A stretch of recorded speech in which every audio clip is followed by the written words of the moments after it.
Welcome back to my channel. For today's video, sa nakikita nyo sa aking harapan, yes, this is another food content. And grabe, na-excite ako i-share sa inyo to kasi kakaiba siya. Sa lahat ng mga na-food taste, na food review ko, naloka ako dito. Ang bongga, ang galing ng concept, napakagaling ng concept na naisip nila. But before that, bago ko i-introduce kung ano nga ba yung mga foods na to, these foods are from Bao Chow.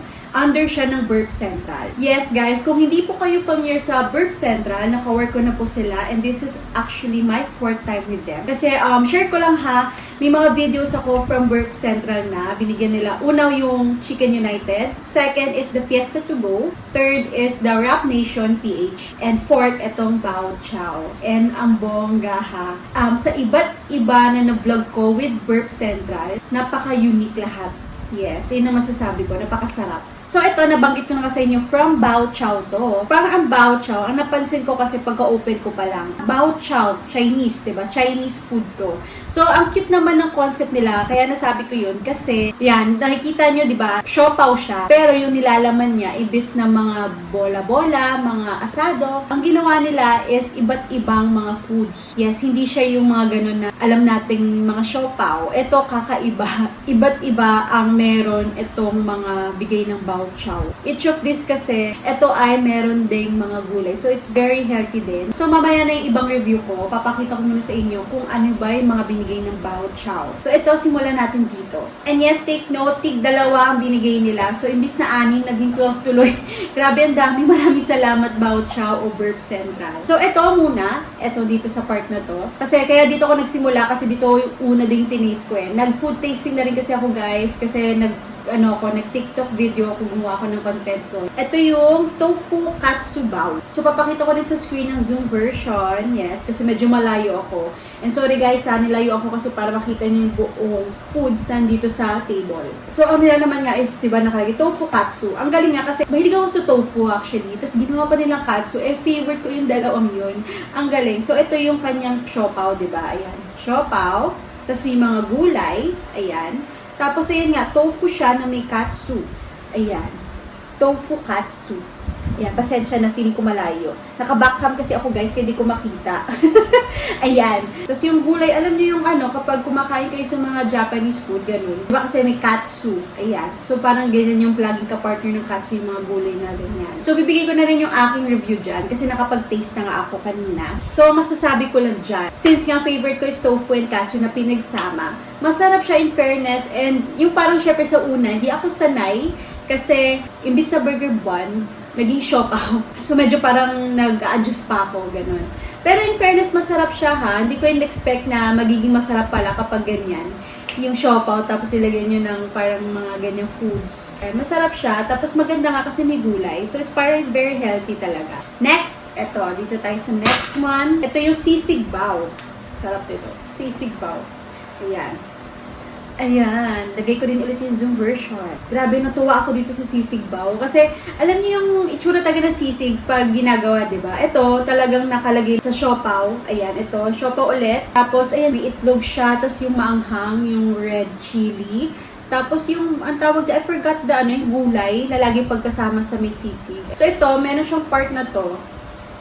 Sorry, kinamay ko na. Ayan, sisig nga. Sisig nga talaga siya. Sabi ko, ano ito? Kala ko burger patty kasi bilog. So, parang ginawa nila, sisig siya na ginawang parang patty, burger patty. Diba? Ang bongga. Ang sarap talaga. Nung na-taste ko to, since mahilig din ako sa sisig, ang sarap. Masarap siya. Ang galing. Na pwede pala tong ganito, siopaw, tapos sisig.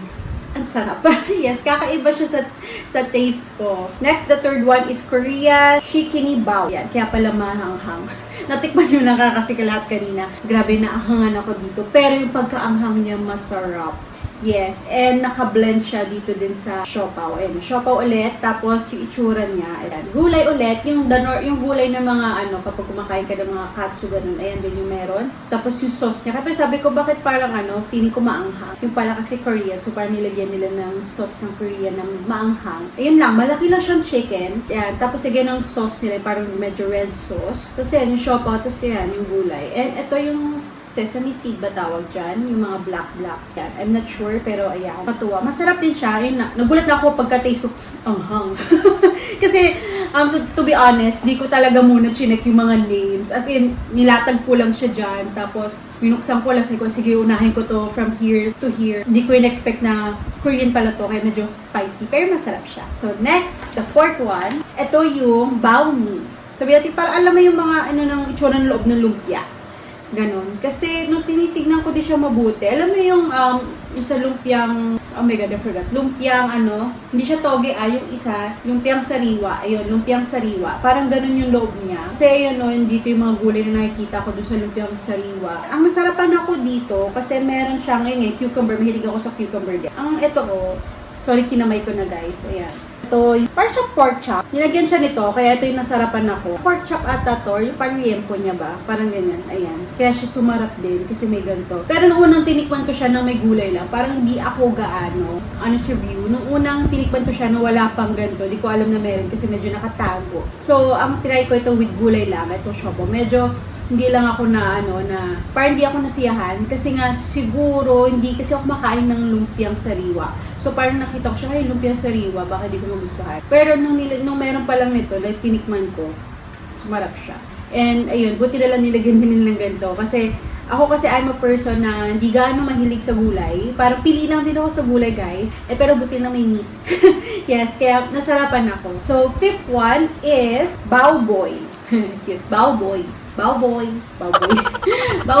Cute. So, ayan, ang cute ng name. So, ito ulit. Tapos, yun nga, may onion. Tapos, parang may sauce siya. Parang siyang amoy na bistek, ganon. Bistek Tagalog na sauce. Parang gano'n yung naamoy ko. Tapos yun nga, may cucumber din to, may gulay. Pinagkaiba, malaki yung cabbage niya. Tapos yun nga, may sibuyas. Tapos ito din, meron ding parang gatoliempo. Parang pagdating sa lechon Macau. Parang gano'n na yung lechon Macau. Yan, parang ganyan. Mahilig ako dun yung sa pag kumakain kami sa mga Chinese foods, laging lechon Macau yung order ko. So maraming ganito guys, na di siya tinipid. So sobrang dami, Tapos ang kakapal pa nung hati. Yan, kaya sobrang sulit ka na dito. Masarap siya. Last but not the least, ito, kuwabaw. Kuwabaw? Yun. Muntik na maging kubaw. Ayan.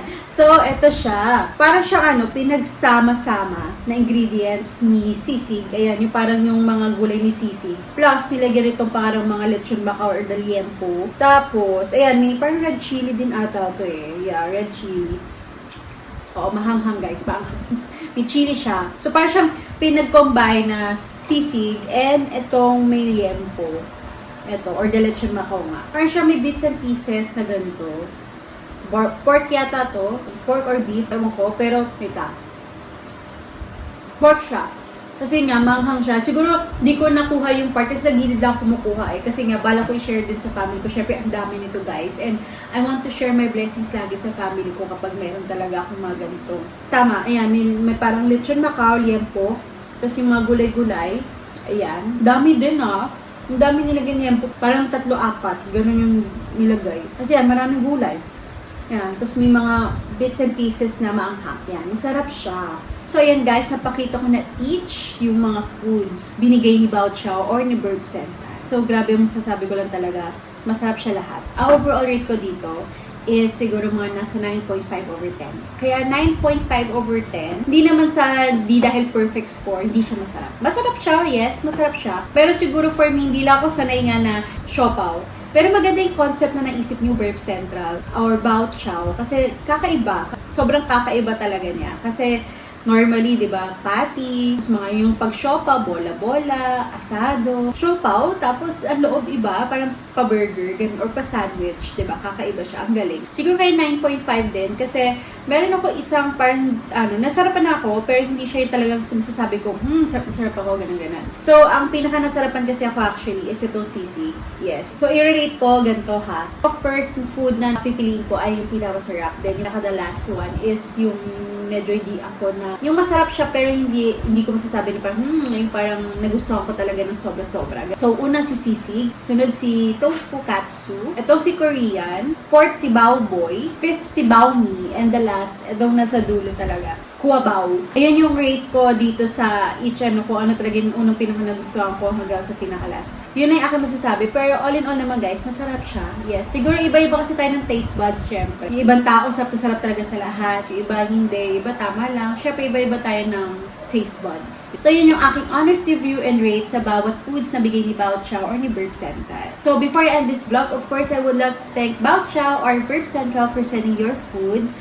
Napakasarap and thank you so much for trusting me at para matry yung mga foods nyo. Grabe, hindi ko din in-expect mo ang dami. Tigda-dalawa sa bawat menu nyo. Kaya maraming salamat kasi maganda din to at para ma-share ko sa family ko para hindi lang ako yung nakakatikim at pati sila na rin, syempre. So, yan, nag-enjoy naman din po ako sa foods nyo. Gusto talaga lagi mag-thank you for Burp Central kasi binibigyan niyo ako lagi ng opportunity matry iba't ibang menu. And guys, please don't forget to support Burp Central. Meron sila sa Instagram, Facebook, and pwede din kayo umorder if ever sa kanilang website. So, ilalagay ko na lahat ng social media accounts nila sa aking description box.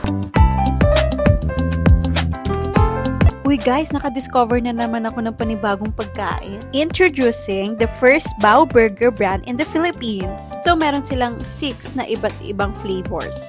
First, si Tofu Katsu Bao. Grabe, napakasarap nito guys. Second, si Sisig Bao. Ay, sobrang sarap ito lalo sa mga mahilig kumain ng sisig. Perfect sa inyo to. Third, si Korean Chicken Bao. Kung mahilig kayo sa spicy at naghahanap kayo ng spicy cake, bagay sa inyo to. Pang-fourth naman is si baomi. Ang napansin ko dito ay parang lumpiang sariwa ang laman niya but with a twist. Pang-fifth naman ay si Baoboy. Di ba napaka-cute ng name? And grabe, ang daming nilalaman nitong pagkain na to. And of course, last but not the least is Cubao. Ayan, napakasarap din ito guys. Grabe nilalaman niya. Napakadami ingredients. Sobrang na-amaze ako sa ginawang concept ng Burp Central. Elevate your taste buds with Bao Chow. It's definitely not just a meal, it's an experience. So this is the end of my vlog. Thank you so much for watching. I really hope na nagustuhan niyo itong video ko.